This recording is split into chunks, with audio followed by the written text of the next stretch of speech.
The Cove, Seaspiracy, Cowspiracy, any of the spiracies, any of those environmental documentaries that are that devastating, I just chalk it up to I've seen enough in the Amazon that I'm not watching it. And so these hippos are trying to get some of the grass that the rhinos were eating, and then the rhinos were fighting with the hippos. But then these two hippos were they going at it? No. So the rhinos, the hippos know that the rhinos will win. Rhino horn and elephant tusk is now worth more than gold.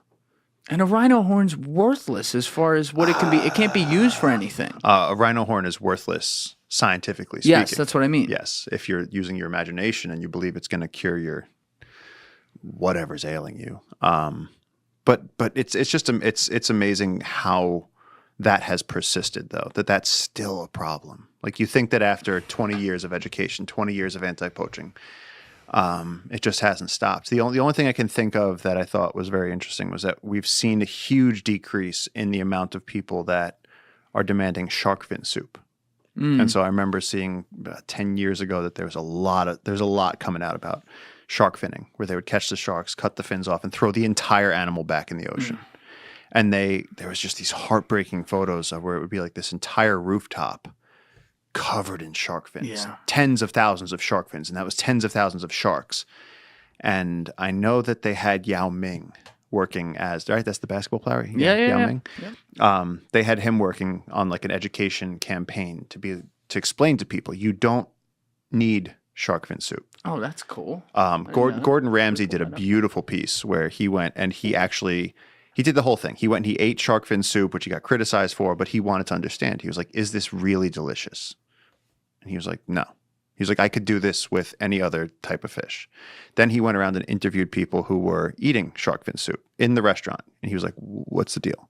And they're like, oh, this was always, like traditionally this was what we did when we were celebrating. Okay. And then he would, then he tricked people with shark fin soup, where he'd be like, try my shark fin soup. And then they were like, oh, it's delicious. And he'd be like, it's not even shark fin soup.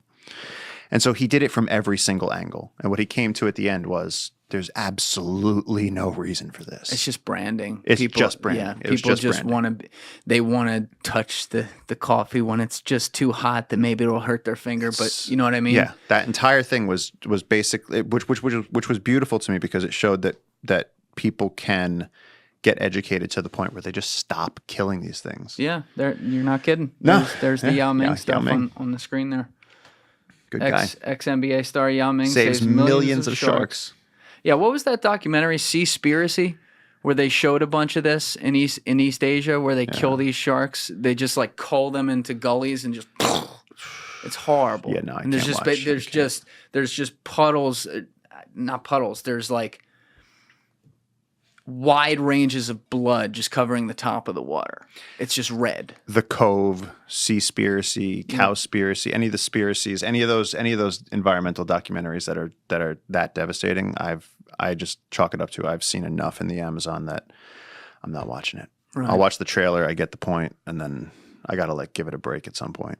Well, I saw a video you put up, I guess maybe like a month ago, 2 months ago, whenever you were in Africa, but you were in the dark, and I'll put the video on the corner of the screen. Oh, yeah. You were in the dark, literal feet away from a black rhino. White rhino. It was a white rhino. Mm-hmm. And you could, like, I couldn't even see it when the video is coming on, but you can, like, oh, yeah. Like right there. Oh, yeah. And that thing wasn't afraid of you? No. So what happens is, first of all, again, you have rhinos that have grown up in the beautiful golden grass of Buffalo Kloof on the reserve, protected by vet paw. So these are rhinos that have never known danger, and then they're used to coming to this one area, and there's actually a stone wall. So I immediately after I posted that video, I got messages from people being like, "How dare you take such a risk? How dare you?" And it's like, dude, the worst thing that could happen is that the rhino kills me.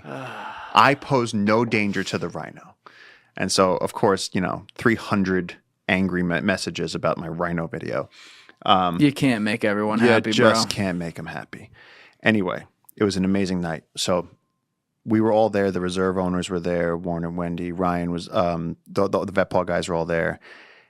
And then everybody went to bed. And the rhinos were just hanging out outside. And I woke up and it was probably midnight and it was raining. And I went outside and I'm sitting on this concrete wall. So I'm safe. The rhinos really there's no reason for a rhino to come that close, but they were just eating the grass and they happened to be feet away from me. And I'm listening to those vocalizations and I'm watching these animals that I never thought I'd see in real life. And if you see by the end of that video, I'm like, I got tears in my eyes. I couldn't finish saying, I was like, going to be like, here I am with rhino. I couldn't do it. As soon as that thing goes, it just went straight up my spine. And I was like, okay. I was like, I can't. And I just sat there and I watched them. It was incredible. It was absolutely magical. And then it was only then, and then it was like 2 hours later. I tried to go to sleep. I couldn't sleep knowing that they were out there. I just wanted to watch them the whole night. Where are you sleeping? In a house, in a structure. I was going to say, they were like right next to, it was in the reserve. So now. You're all good. But then I woke up again. And this time I was like, oh man, the rhinos are still there. And I'm looking at the rhinos in the dark. And then I'm like, oh, those aren't rhinos. And these 2 hippos had come. And they're fighting with the rhinos. And so these hippos are trying to get some of the grass that the rhinos were eating. And then the rhinos were fighting with the hippos. But then these 2 hippos. Were they going at it? No. So the rhinos, the hippos know that the rhinos will win. The rhinos just have to look at a hippo. And the hippo knows they got the horn. Oh, just because of the horn. Oh, yeah. I mean, that horn is big. Have you ever seen hippos fight, though? Well, that's what happened. The rhinos eventually left, and the hippos opened their mouths and started fighting. And I'm not kidding you. I was standing behind, again, it was like a concrete pillar of this house. And there were 2 hippos 10 feet from me having the most savage battle. And they're like, oh, like with mouth open, where they like attack each other like that. Like, oh, dude.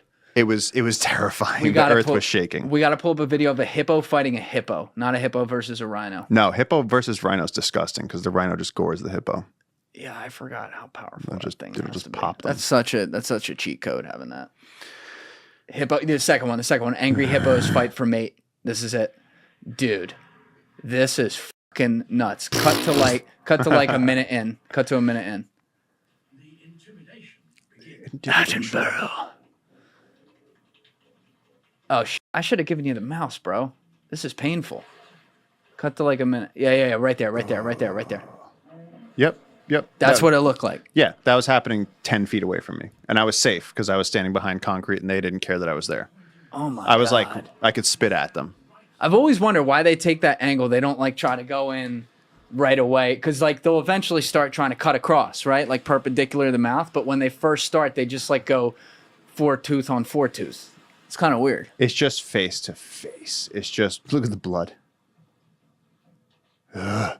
Pablo Escobar used to feed people to his hippos. Actually? Oh, yeah. Yeah, it's actually a big problem. All right, that's good, Chris. Thank you, brother. It's actually a problem right now in Colombia. They're trying to figure out, because now they've all f***ed each other and like had long generations. Yeah. So they have a hippo problem. And so they're trying to figure out what to do with them.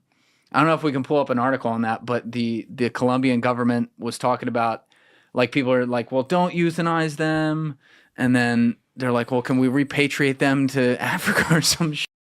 But yeah, Colombia government, Pablo Escobar hippos. They need to take like a nationwide census in Colombia and just see, like, do we want to keep the hippos or not? Because I'd imagine half the people love the fact that there's hippos. Yeah, let's click that first one, CBS News.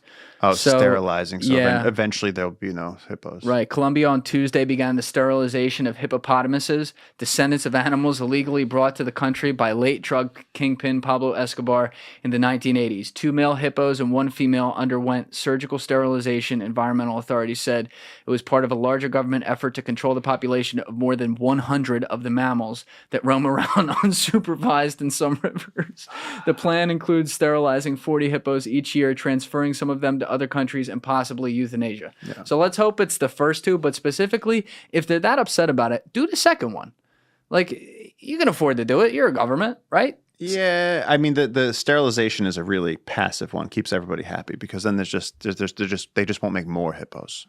Hey guys, if you have a second, please be sure to share this episode around on social media and with your friends, whether it's Reddit, Instagram, Facebook, Twitter, doesn't matter. It's all a huge help. It gets new eyeballs on the show, and it allows us to grow and survive. So thank you to all of you who have already been doing that, and thank you to all of you who are going to do so now.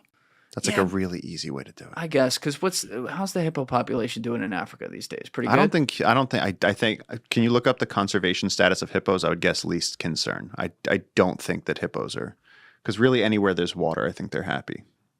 I don't think anybody's poaching hippos. And they don't breathe underwater, too, contrary to popular belief. No, like they're mammals. they can just swim under there for a long time. Oh, they are vulnerable. Two types of hippos, the common hippo and the pygmy hippo, are listed as vulnerable and endangered, respectively. Can we click that? No. Well, is this from a... Sometimes, like, these organizations will overdo it a little bit, but hippopotamuses... Hey. I'm just saying that, I get it. They want to make sure people are scared so that we don't get it wrong, but, I just try to check it. Hippopotamuses, the third largest terrestrial mammal, continue to decline due to widespread poaching for meat and ivory from the hippo's long ivory canine. Oh, I forgot about that. Canine teeth. Meanwhile, human encroachment into hippo habitats have decimated their historic range. That's what's doing it. And the species have already gone regionally extinct in 3 African countries. Currently, hippos are confined mostly to protected areas. Over the past 10 years, their populations have declined 7 to 20%.